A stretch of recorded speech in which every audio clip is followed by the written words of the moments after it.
Hello, my friends, and welcome to video 3 of this series, specifically, going over the Blazing Heart and the Daily Bread. I'm really excited about today's topic. It is going to be pretty fast, at least this one is. It's going to be pretty fast because it's very simple. We are going to be going over the understanding and the development of purpose. Now, one of the reasons that, I made purpose the flame, or purpose the heat, is because just like fire, purpose is probably of all three of the elements the most scarce. Many of us, have the opportunity or can tap into great environments to facilitate and to support, great things. We have our church communities, we have our families and everything else. And I realize not everyone has that, but, we can go out and seek them and find them a lot of times if that's what we're actively pursuing.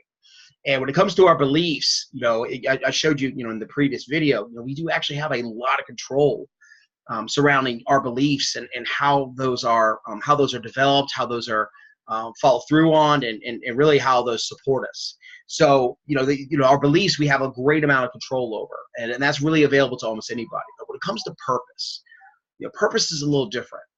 Purpose is something you have to actively go out and seek. And for many people, that journey of purpose can take a lifetime to discover, and a great amount of your lifetime in its development and its evolution and its continued discovery.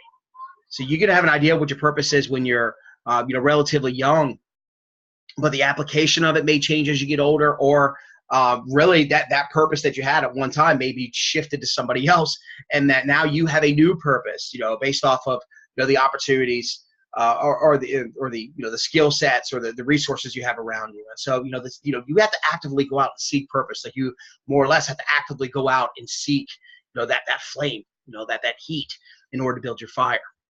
And so, as it comes to, the Blazing Heart, our purpose, there are a couple things that have to be present in order for it to light. There's a couple things that have to be present in order for us to really, receive the benefit and have the abundant opportunity for growth inside of it. And I like to simplify those two things in two ways. Number one, we need to know what we're trying to accomplish. So what is your purpose? What is that you're trying to accomplish? What is the impact that you're trying to make? The more vivid, you could be as far as that impact, the better. It's like a clean strike.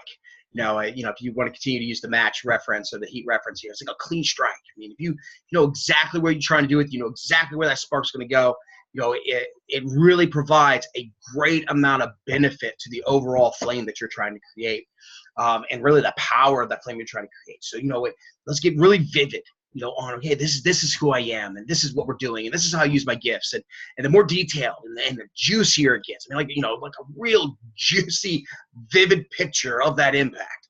It's just going to provide just such a profound opportunity, and making sure that you're able to, facilitate and deliver. I mean, that's what we're talking about here, right? We're talking about the delivery of this great purpose, and that vividness is going to allow you to do that. Now, the second part of this, it has to do with the impact it's going to have. What's the reason? Why are we doing this? What's the fulfillment that's going to come from achieving this great purpose that we have available to us? And because we are Christians, there are a lot of different things that we have to consider, in developing that part of our purpose. What I use personally, and what I use for my clients, is the acronym JOY. And there are some people who are very familiar with JOY, and some people who aren't. And so I'm just going to, I'll just go ahead and share it with you. I will say JOY is not mine. JOY is something that many, many years ago simplified, the chunking of what, the three elements had to be as far as, what's important to consider when it comes to our impact. So it's not mine, but it's definitely something that is very valid here. And whoever did it, I mean, please tell me. I would love to use your name, as far as where this, where this was sourced from. But in JOY, the first letter is J, which is Jesus, which is Christ. How is the delivery of our purpose going to impact Christ and his world and his people?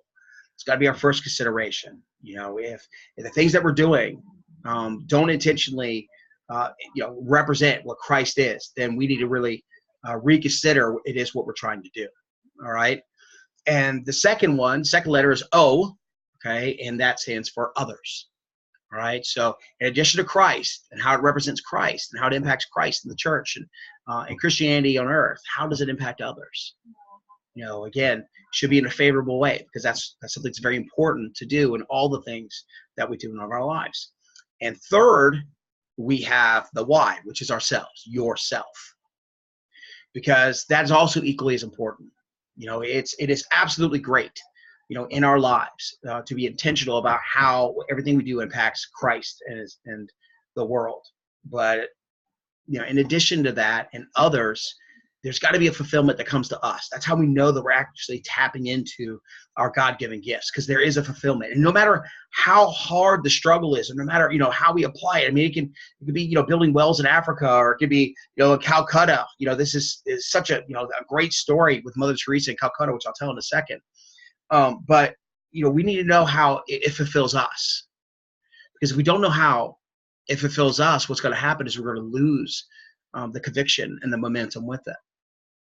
So your J-O-Y, your joy, is very important to recognize when you're developing your purpose, because it's going to impact those things regardless if you intended to or not.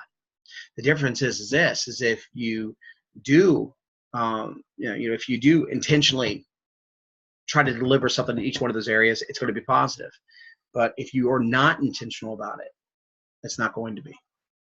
So what I'm going to do, just to help people have an understanding of what a vivid picture of this purpose, can look like, I'm going to share mine with you. Now, mine has, I'll say this, no one, there's no expectation that anyone duplicates what I put together. This is through many iterations and many evolutions of this over and over and over again. It's shifted over time. It's gotten improved over time. It's changed over time. And so there's no expectation that everyone's has to look like this. But this again kind of gives you an idea of what's possible through that, and may even give you an idea of what drives me and the reason why I'm doing these videos and everything else.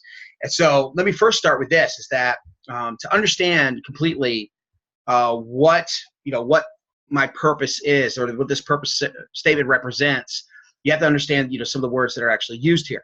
So first, the word armorist is used inside of it, and to describe that, this is what I'll tell you. Most people are familiar with an armory, right? So an armory is where weapons and armor is held, right? But then you have an army, which is the soldiers and the people for battle. But then there is an armorist, and the armorist, depending on your definition of it, is the person responsible for the forging and the repairing and the care of said armor and weapons. And that's really what I see myself as. And so as I go over this and I describe what, when I have armorists in there, it's because I really see myself as a forger of these weapons. I'm not the one, I'm not the one that holds them. That was God. That was He created them. He put them there. But I'm responsible for their care, and I'm responsible for their distribution and their development, because I really see all of us as part of Christ's army, and I'm just one of the equippers of it, one of many. And so here is my purpose statement as it is read right now. I am an armorist for Christ's army. As a faithful steward for His army, I will channel the resources of my Christian brothers and sisters in Christ in their discovery, embrace, and fulfillment of their divine purpose for their lives.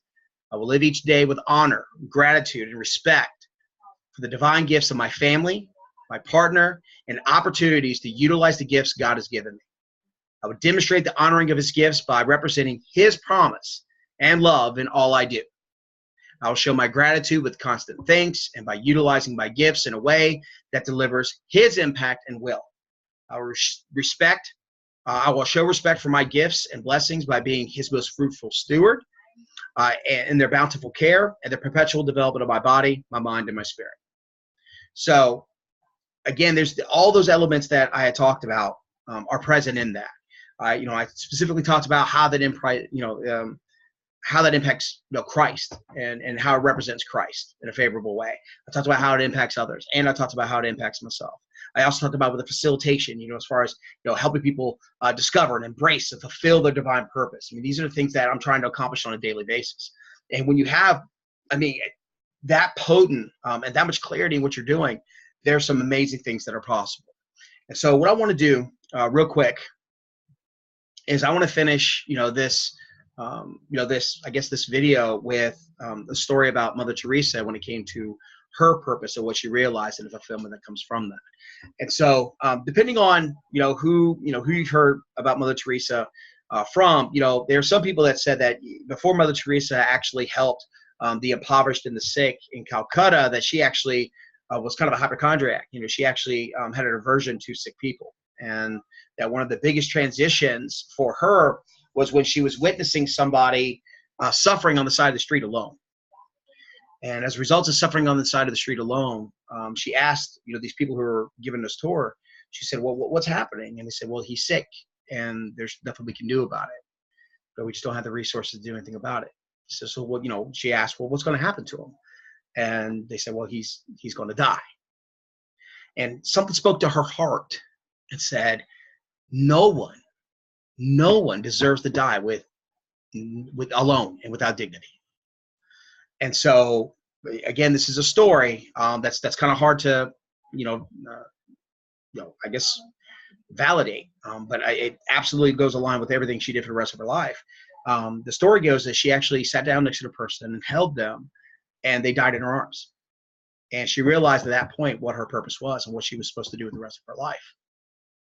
And so, decades go by, and an author had the opportunity to interview Mother Teresa, and this is actually corroborated, and people can confirm it. The author said, well, you've done these great things over your lifetime, and you've been around these wonderful people, these dignitaries and everybody else, and you've been part of these large parties where, in all honesty, I mean, the resources and the waste and all of these things, it's like, all of that you've been surrounded with, how do you do it? How is it that you can go to these dignitaries and you go to these parties and everything else, and these celebrations or these ceremonies, and you find a way to cope with all of the waste when you know that those things can be used for the very people that you are trying to raise money for and that you're trying to help. And it was very interesting in her response, because what she said is, and I'm paraphrasing here, because I don't have the story right in front of me, but what she said is, my purpose was in Calcutta, and I recognized that, my role was, to give a voice, to all these suffering people, the people that basically have been forgotten and had no platform and no voice. And so it was my job to go to these places and to share their story so people knew what was happening. And while there is this waste and everything else, it's interesting. I've also met, some of these great people like Princess Diana. This is kind of timed a little bit, all right? So, Princess Diana and these other people that have taken up the charge and taken up, my purpose, and have supplied, more of that voice and money and attention and everything else to them. And if I did not, make these introductions, and if I didn't make these relationships, there would be even more suffering. And so while I have committed my life to Calcutta in servitude and more or less in poverty due to the community that I'm in, that's my Calcutta. And other people, when they are presented with how they are going to be able to impact the world, it's going to be different. God is going to put them in a place. God is going to give them resources. God's going to give them strength. God's going to give them compassion for what their purpose is. And so my advice to anyone is this, is that while my Calcutta is in Calcutta, they are encouraged to find their Calcutta and to do everything they can to facilitate their purpose too. And so I leave you with that story, that understanding of when it comes to developing your purpose. Many times, we're confronted with this idea that, we have to have a poverty, that we have to, be very humble and just, I guess, not impact the world in a profound way. Very meek. And what I'll say is that's not exactly true for everyone. There are some of us, who are going to be given the great responsibility to bring attention to these other types of organizations or other types of purposes. And it's our responsibility in that moment to make the most of it and to ensure that the gifts we're given are actually intentionally formed to satisfy joy, to satisfy Christ, satisfy others, and to satisfy ourselves. So I hope that this is going to give you a greater understanding of what's possible in that purpose. Thank you again for going through this. At this point, you're a little bit you're pretty much halfway there, right? We only have 7 videos. You're 3 in, and the other ones aren't going to be nearly as long as the first 2. And so I'm really excited about the journey you're taking, and I'm just so very excited to see what types of purposes are going to come as a result of more and more people taking this on as far as in their daily lives and in the application of their gifts. So thank you all again. Look forward to seeing you for video 4, and God bless.